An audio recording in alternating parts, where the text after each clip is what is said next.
Where are you? And I'm so sorry. Okay, what we have for you today is this Tom DeLonge Fender Stratocaster made in Mexico. And it's pretty cool. It's got this Invader pickup in it, non-tremolo bridge. This thing's really dirty. I'm going to clean it up and show some cleanup videos of it. Here's the big headstock Fender logo on it. It's got the vintage style tuners. For being as old as this thing is, it's in pretty nice shape. I rarely play it. I bought it many years ago used online. These things have gotten pretty expensive lately, I guess because they're just discontinued, and it was the first Tom DeLonge model. It's got some finish cracks in it a little bit here. This one is not, in the wood, but it's a finish crack, and I do have a chip right there that was on it when I purchased it used, and then there's this guy right there, a little bit of a whammo. But overall, it's pretty clean. Let me flip this thing over. Okay, so I put this sticker on the back of it just because I like stickers, and back in those days it was cool. I guess it still is cool, but I always love this surf green color, or remind me of a 50s 57 Chevy. There's a serial number. Not sure how to date these. I've researched it a little bit, but I've never been good with Fender serial numbers. But this thing's probably a 2002 or a 3. These guitars came out right when Blink-182 was recording their self-titled album with Miss You on it, and they were obviously a huge band at that point. But shortly after that album release, Tom started playing the Gibson 335s or 330s, whatever they are. This is a real high gain, aggressive punk sounding guitar. We'll do a sound demo in just a little bit. But overall, this thing is in nice shape. Couple little dings on it, but I think that adds character. I probably should take that sticker off of it. It'll probably change the color of the guitar, but I don't care. I'm not going to sell this thing. It's cool.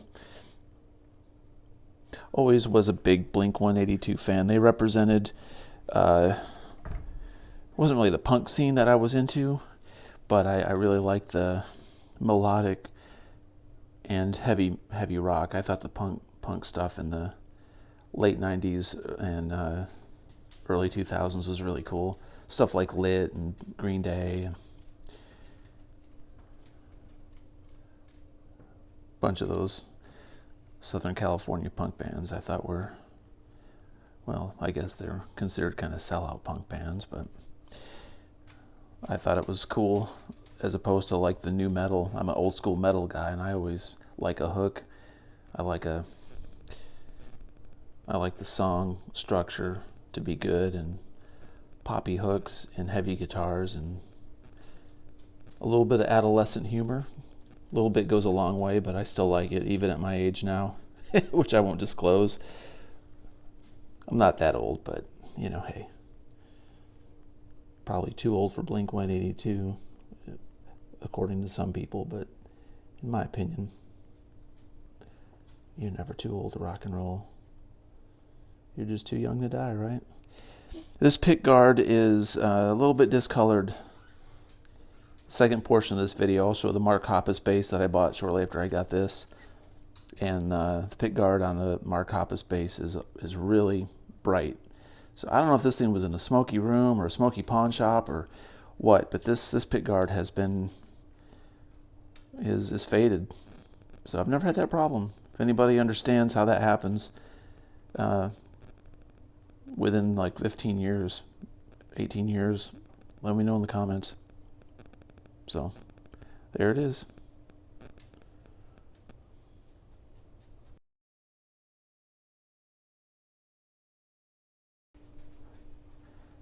Okay, so here's the big sister to the Tom DeLonge Strat, the Mark Hoppus Bass. This thing is probably right around the same age as the Strat. I would say 2002, 2003. Same paint color. Obviously made in the same factory. This thing tracks and plays awesome.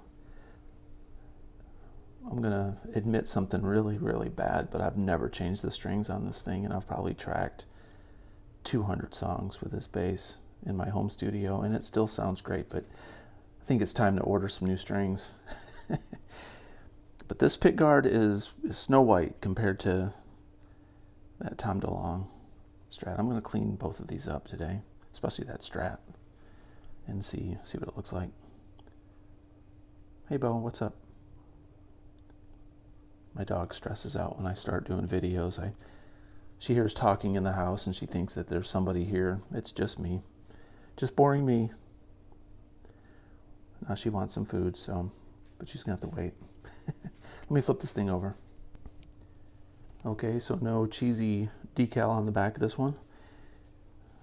Those are some humongous ferrules.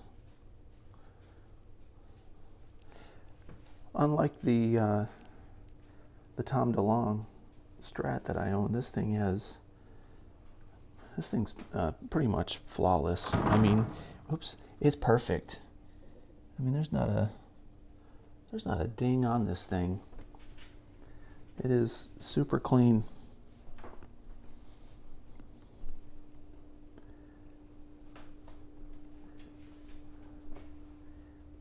It sits in a stand waiting for the next recording project. Yeah, there's a little chip right there, I guess. Understandable, seeing how this thing is now 20 years old. Oh, cool. And there's the Mark Hoppus logo, just like the Tom DeLonge Strat has the Tom DeLonge neck plate.